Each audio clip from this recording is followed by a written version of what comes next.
Thanks very much, Matt. What I'm going to be doing today is going through, apparently I've got about 45 minutes or so. This might be a bit of a push for me to get through. I tend to talk a lot and a bit passionate about this as well. What I'd like to do, invite though, is if you have any questions as they're coming up, we can talk to them as they come up and go through that. One of the things that, the main thing here today is just about giving you some information about what the war on drugs is about, what prohibition is about, and how it all ties into current situations. I'll let you know though, Canada has not officially declared a war on drugs. The war on drugs was declared by the United States a number of years ago, back in the 70s, and continues to go from there. But we are very affected, as most of you probably know, by policies that are instituted by the US in economic pieces and that sort of thing. And the way some of the things are going right now is an interesting piece to look at. The other thing that we want to let people know is the non-responsible use of any sort of drug is harmful. Drugs can kill you, drugs can hurt you, any substance can do that, but the drug war, we believe, is worse than anything that comes from that. The other thing is, remember that the drug war, by any other name, is prohibition.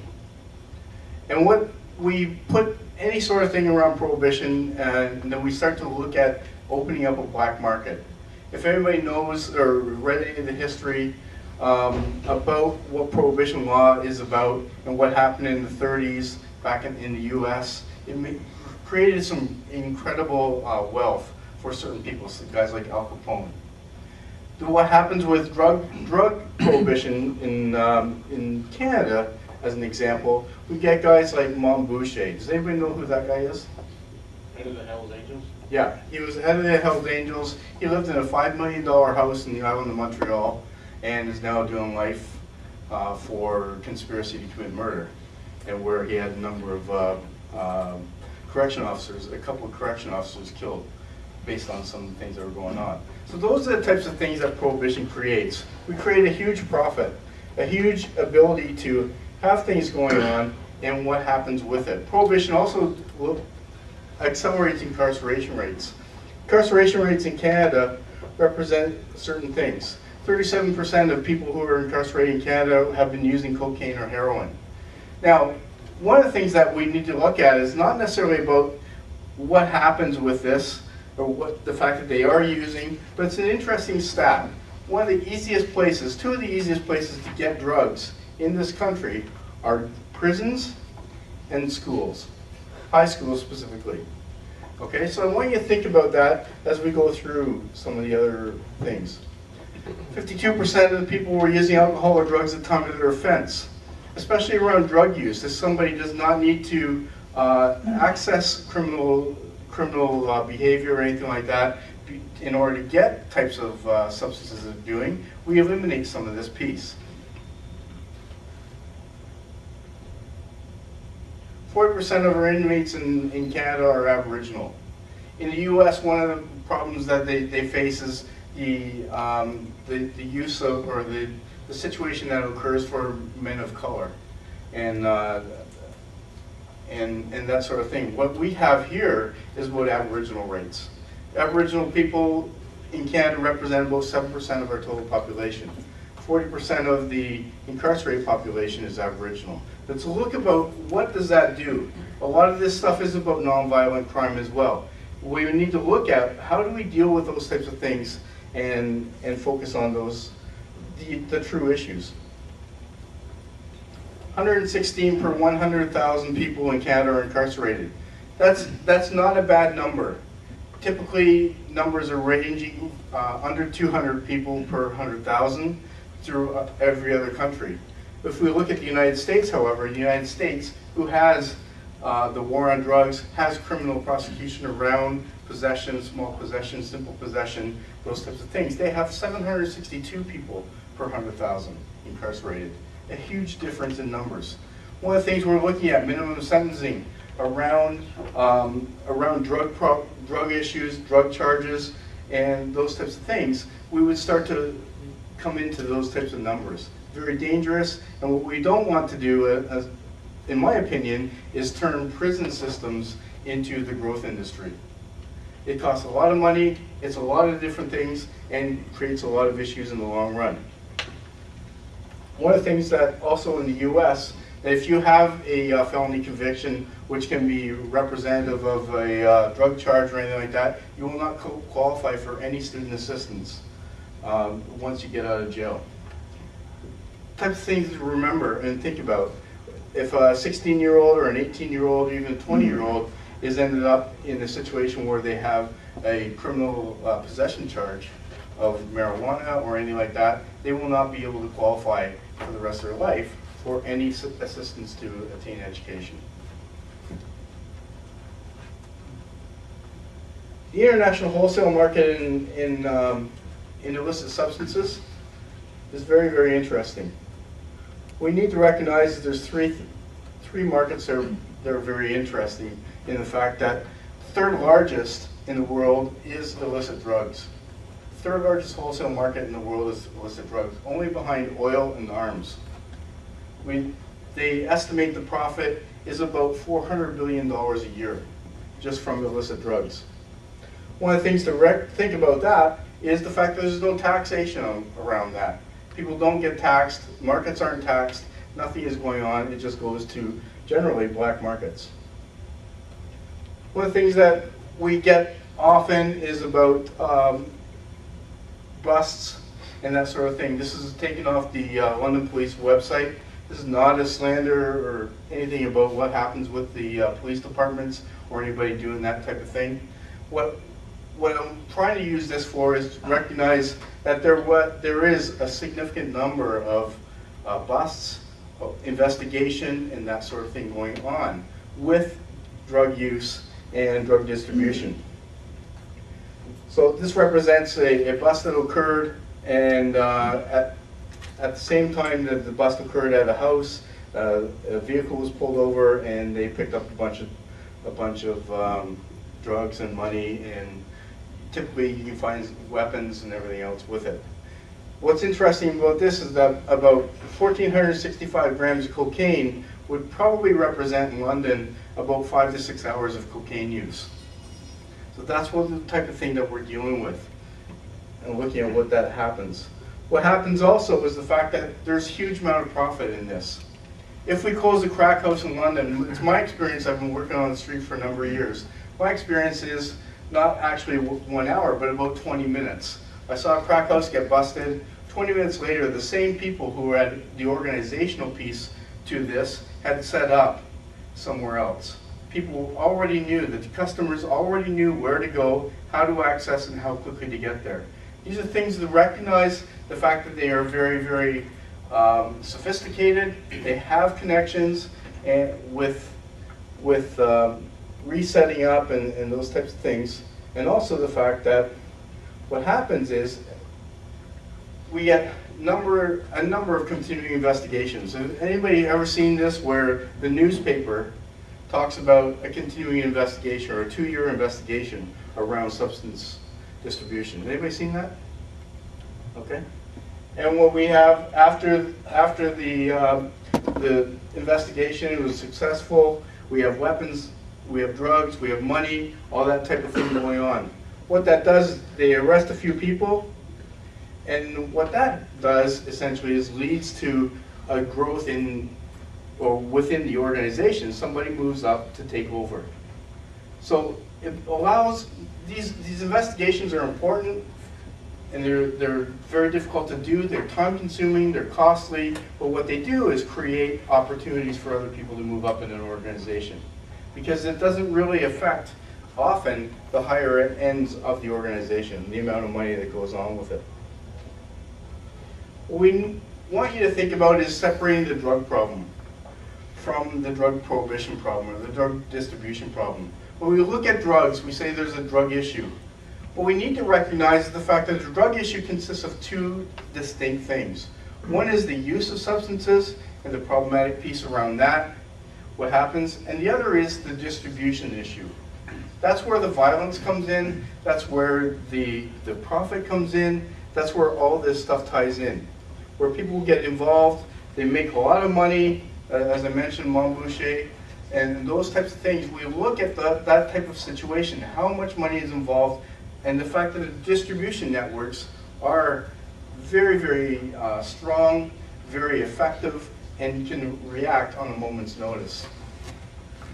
So when we start to look at that, then we start to look at what are some of the solutions we can look at, or what are some of the things that we can do. If we were to say, let's end prohibition, what we want to do at LEAP is talk about legalizing all substances. It doesn't matter whether it's marijuana, whether it's cocaine, whether it's heroin, or anything like that, and then regulate it. Regulate it in a similar manner that alcohol is being regulated. Not necessarily through the same distribution methods or anything like that, but have people have access to it. One of the issues that happens around the prohibition of substances, I've talked about the people who run the markets. The markets are typically run through organized crime. These people do not adhere to any ISO 9003 standards. When they are distributing methamphetamine, cocaine, or heroin, they're going through a lot of different steps. We don't have any regulation on that.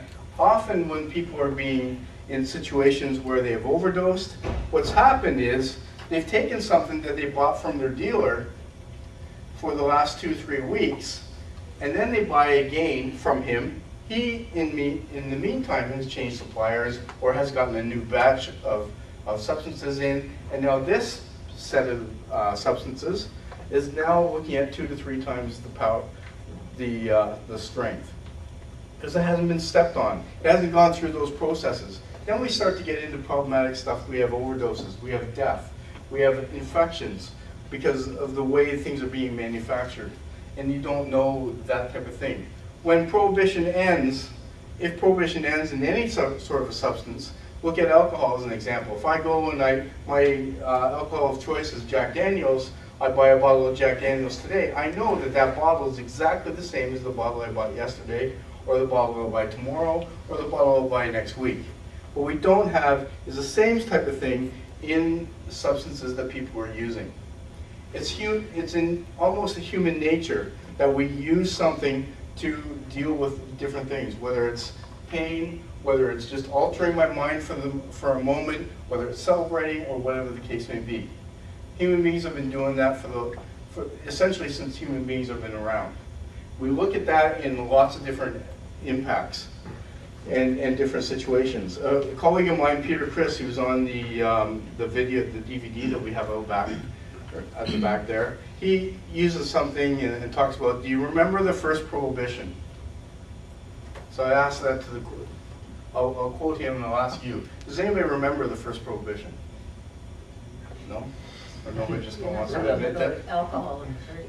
Sure. If that, Oh, you are? well, maybe. Oh, I don't remember. Okay. I read about a book called Booze, Boats, and Billions. Okay, very good. Actually, the first prohibition, though, if you look at situations, and as Peter says, is, thou shalt not eat from the tree of knowledge. Anybody know that quote? It comes from the Bible. God saying that to Adam. Adam chose to eat from the tree of knowledge.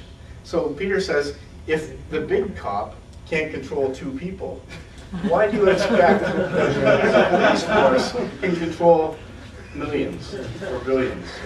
Okay? But looking at those types of things and how that all plays out. The other issue is talking about, when we start to talk about legalizing stuff, everybody says, well, that's going to put access into the hands of kids. One of the things that we know now is it's very, very easy to access substances in high schools. Very, very easy. My children are 21 and 19. They're in university now, but they've been through the high school system in London, and it doesn't really change among the different high schools. What they know, what I know through discussions with them, is that they had access to almost everything that you can even think of. Methamphetamine, ecstasy, acid, all that stuff is very, very available to them, right in the halls of the school. What we also know is that if you look at student drug use for marijuana in the last 12 months, throughout Canada and throughout Ontario, in 1977 we had 21.8% of people who are the age of 12 in high school or greater in schools, in the school system, were using marijuana. That rate now is about 26.5%. That's 2005 statistics. The other piece is, if we look at that marijuana usage rate is very consistent with the US. If we look at the rates in Holland, those rates represent about 12%. The same age of children, the same age of youth, that sort of thing, and we represent a difference in the fact that there's decriminalization in Holland around access, and the accessibility of marijuana is very, very easy within Holland because of their laws and their situations. Should have done this before, sorry. To highlight these stats.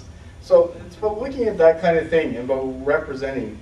Here's again from the London Police website. They did a couple of stings or busts in investigations at a couple of high schools in London. I use those stats because that's where I'm from. I haven't picked up anything. I guess I could have looked at the Windsor Police site to see if they have similar types of things. But it's about looking at that and saying, you know what, there's a significant issue. The police know it. The police are there for a day and make 7 arrests, make 9 arrests, and go from there. It's not that difficult to access. It's not that difficult to find them and go from there. The difficulty is when we take those people out, somebody else has walked in to take over that market. In Thunder Bay, Ontario, we have, recently they did a street drug use survey. What they found is youth who are on the street are using 26.8% use crack cocaine or crack consistently. They use marijuana, 26.8% as well, and the opiates, 17.8%. These are the types of things that are out there, and people have access to it. Talk about ending prohibition, legalizing drugs. We say that because of the fact we can bring a bunch of different things into it. We can standardize what is going on. When we start to standardize, then we know that we can reduce the amount of death, we can reduce some of the problematic issues around it, and we can start to deal with people about what are the issues. Why do you medicate? One of the first things that happens when you go into a doctor and say, I have some issue, they often ask you, do you want some pills? Do you want some medication? What do we need to do with that? It's about recognizing that our society is tied into medicating somehow. We've always done it, we consistently do it, and we at times say it's okay to do it, unless you self-medicate. People who self-medicate are looked on as in a different manner, and saying, no, you know what, this isn't okay, you can't do that. But if we start to take that and recognize some of the issues around that, and how we can support people in those choices, in those needs, and going with that, then we start to look at the issues much differently.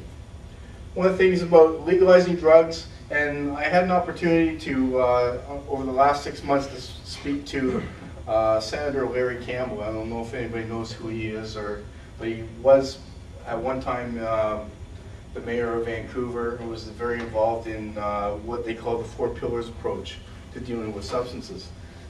Larry and I had a discussion, and we talked about the Afghanistan situation. I know you had asked me to talk about this. What we've talked about is the fact that if you take this crop that's being controlled by the Taliban or other people who are trying to get onto it and that sort of thing, and what we're trying to do at this point is to eradicate it, think about what that does. Essentially, the only profitable crop in that area is heroin poppies. People are going to do what they can to protect their livelihood, how they make income, how they do things or have done things over the number of years, and go with that. If we were to take that and give them a fair market price, this stuff into prescription grade heroin, prescription morphine, and those types of things exist because we do that already. So looking at how we change the economy, how we change the way we can deal with things around what exists, we put a legitimate market, if you will, in place. Now the people who are producing it, going in, are being compensated in a way that things can be, and and developed in such a way that it's much more safe, much more protected, and the consistency of something like pharmaceutical grade heroin can be set up. You're going with those types of things. Government regulated production. People get really upset when you start the government getting involved in it. But the thing is, right now, as we talked about, there is no regulation. You know, I throw that ISO 9003 thing out. It's a bit comedic, but it's true. I've seen it happen very many times. I've seen people lose their arms because they've taken a hit of speed that wasn't really complete speed or methamphetamine, but it was full of battery acid. Those are the types of things people are at risk for. We may not see that as a significant thing, but this person's going to a hospital. This person now is accessing medical services that perhaps they wouldn't need to do. And we can say that it's about saying, you know what, they made a choice to do that, but it's also about they made a choice to try to medicate themselves for whatever reason they chose, or whatever was going on in their situation. But a lot of people don't have access to decent medical care, even though it's available, because you walk in and say, this is the type of thing that I've done, this is the type of thing I use, and you get kicked out by your doctor fires you. Or I've had many situations where an individual has been in an accident. They go through a situation where they get into a car accident, they have some significant pain issues. They start using Percocet. Then they move to OxyContin because the doctor says, you know what, it's not working so well, you're using too much. And then eventually the doctor may say, I'm going to cut you off because I think you're using too much. It's become problematic for you. So what happens in that respect is now they have to find something to take care of all the pain issues. Has anybody ever seen somebody go through an opiate withdrawal? Yeah, how was it? Not fun. What's that? Not fun. Not fun, not pretty, is it? It's about it takes about 3 weeks, and the person probably spends about a week and a half to 2 weeks of it curled up in a fetal position, throwing up, having severe bouts of diarrhea, not able to eat well, not able to even stand up because the pain in their joints and the pain in their muscles is so severe. It's very, very difficult to do. So what happens is if people start to go through that kind of withdrawal, then somebody comes up to them and says, about a week into it, says, I can help you do this. All you have to do is take this needle, and in 20 seconds, you'll be fine. So they do it. That's what we're looking at. Those are the issues, some of the issues that happen around the use of substances and not being able to actually support the people, because we look at it often as a moral situation. If we can separate those things and look at the issues of substance use as apart from the issue of the drug distribution, then we can start to address those types of issues separately and with some truth. Government regulated distribution, the same type of thing. We do it right now with alcohol. We do it right now with tobacco. We do it with almost everything that we consume, whether it's food, whether it's caffeine, or anything like that. If I were to say to you, tomorrow I'm making coffee illegal, okay, you can't have it. What do you think you'd do? You'd certainly go through some withdrawal, which can be painful in itself. 3 weeks in the field position. I'd hide myself away from everybody else. That was so great. And so looking at that, how do we determine what's okay and what's not okay? And why do we determine that? I've told a few people about, and I'm not sure if everybody knows this, but the first law around illegal substances in Canada was enacted in 1908. It was called the Opium Act of 1908. And the reason it came about was the fact that one of the politicians and some writers and the people who were fairly influential at the time were walking around Vancouver, walked into an opium den. What they found was a whole bunch of three or four white women, young white women, hanging out with a bunch of Asian men, stoned out of their head, enjoying the beauties of an opium high. So they decided, well, we can't have that. They're making too much money. They're starting to affect our white women, so we need to change it. So they enact the 1908 Opium Law, the Opium Act. So it's based on racial beliefs. They're based on racism and that type of thing, without a lot of merit around to what was going on. Because we've determined that alcohol is okay. We go through that in various instances. There's huge amounts of violence associated with alcohol, yet we still deal with that. It's about looking at what do we need to do to address the true issues of alcohol use, of substance use, as opposed to criminalizing it and looking at it a moral piece and dealing with the regulation piece. In Switzerland and Holland, what they've done is prescribing heroin. So a person who has been through a number of different treatment scenarios, has been a long-term user of heroin or opiates, comes in and says, you know what, this isn't working for me. I consistently have difficulty around this kind of thing, and I need to do something else. So what they do is they prescribe heroin. They give you come in twice a day, you get hit of heroin, however you administer it, whether it's through eating it, whether it's injecting it, whether it's through smoking it, whatever the case may be. And they deal with that. So in the morning you get it, and at night you get it, and what happens is crime associated with this was cut by 60%. People don't need to go jonesing. People don't need to go and create situations where they're going to come up with that kind of money. I know a woman at one point in time, a number of years ago, I was working with, who was using the equivalent of $3,500 a week in different types of substances. How many people of their disposable income can come up with $3,500 a week? I'd like to see the hands. Anybody? No, sorry, no. Very good. No. I was just thinking, I'd love to pull it together in a year. But it's about looking at that kind of thing. That's where, and then we start to get into criminal behavior. Selling your body for sex, or for your sex, or selling sex for money, and those types of things. That's what happens around that, the criminal aspect to it. The other thing is HIV, AIDS, hepatitis, especially around hepatitis C and B, dropped to the lowest of any countries in Europe. Full-time employment more than doubled for these people. These people actually went back to work. They were able to do it because they were able to maintain their body. If you talk to a heroin user or an opiate user who's been using for a significant amount of time, and I would say probably 2 to 3 years and greater, they'll tell you they don't get high any longer. It's not about getting high anymore. It's about just maintaining so I can stand up, I can move, I can work, I can do whatever I have to do to carry on my day. And it's about looking at that piece and how that all ties in. 22% of people stopped using the free heroin. Because what it does is allow people to start to deal with issues and allow people to start to address it in a way that we don't typically do that.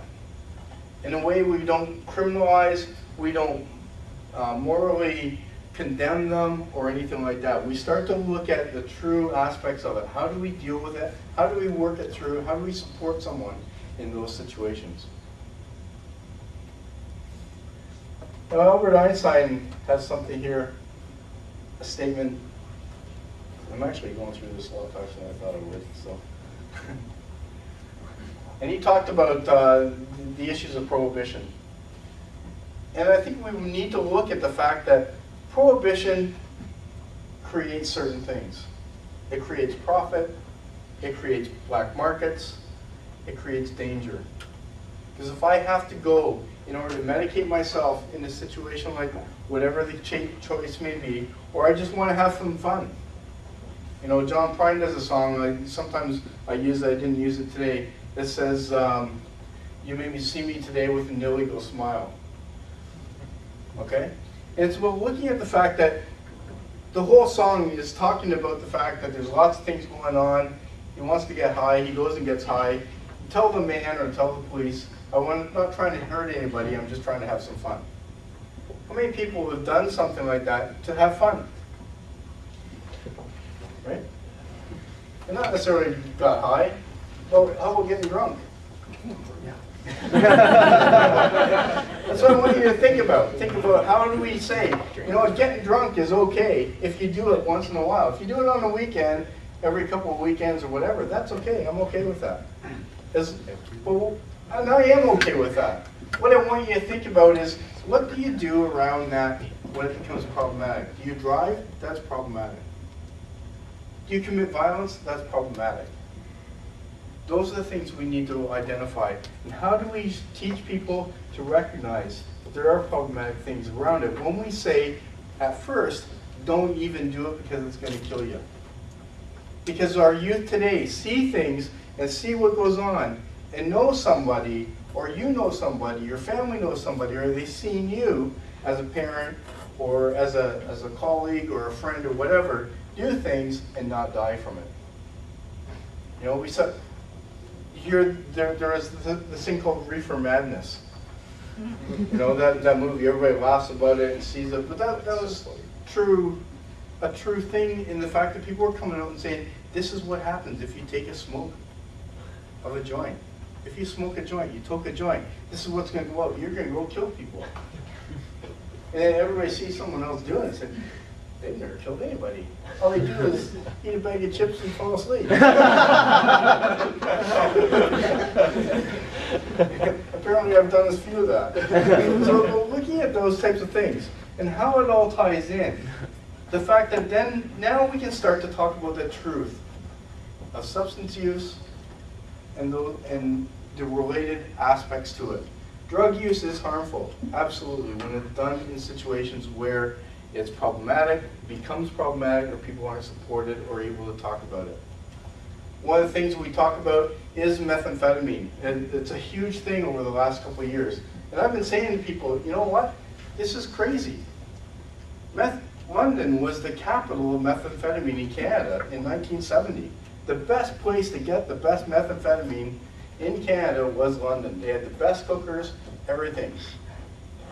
What we need to look at is the fact that in those years, the problematic use of methamphetamine was represented by about 2% of the people who actually used methamphetamine. The same statistics exist today. About 2% of the people who have used methamphetamine continue to have problematic use issues. It hasn't changed much, other than the fact that now you can't trust what's going on. When I take methamphetamine, I might get those sores because I've gone too long or do something like that on my face.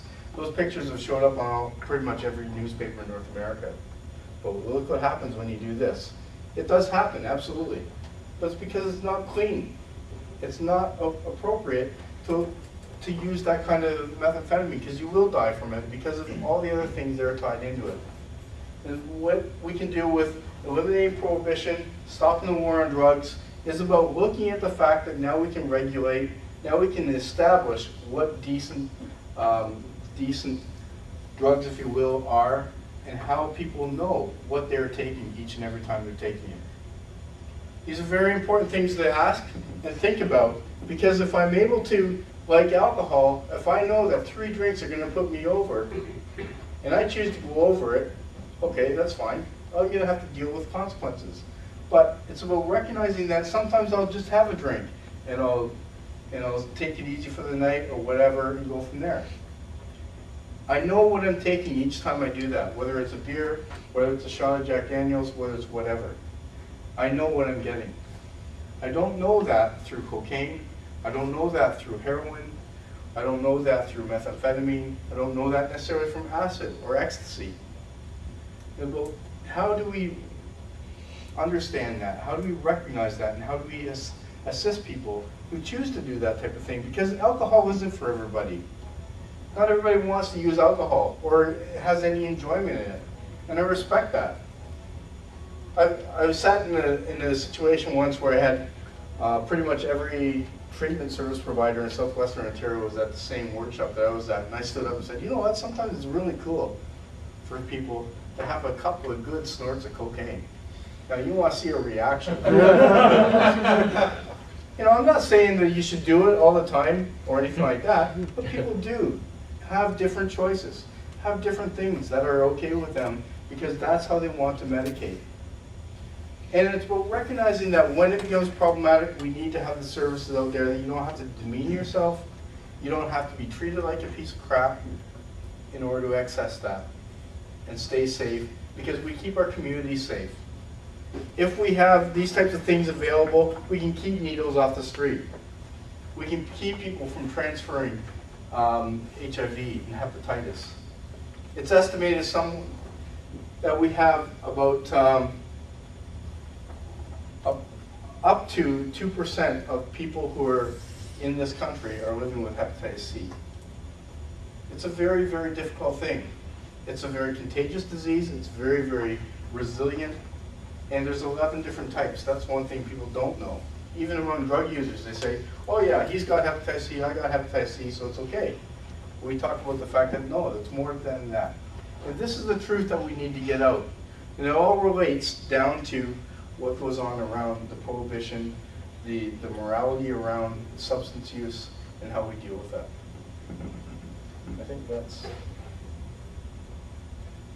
So this is something going back to the 20s and 30s.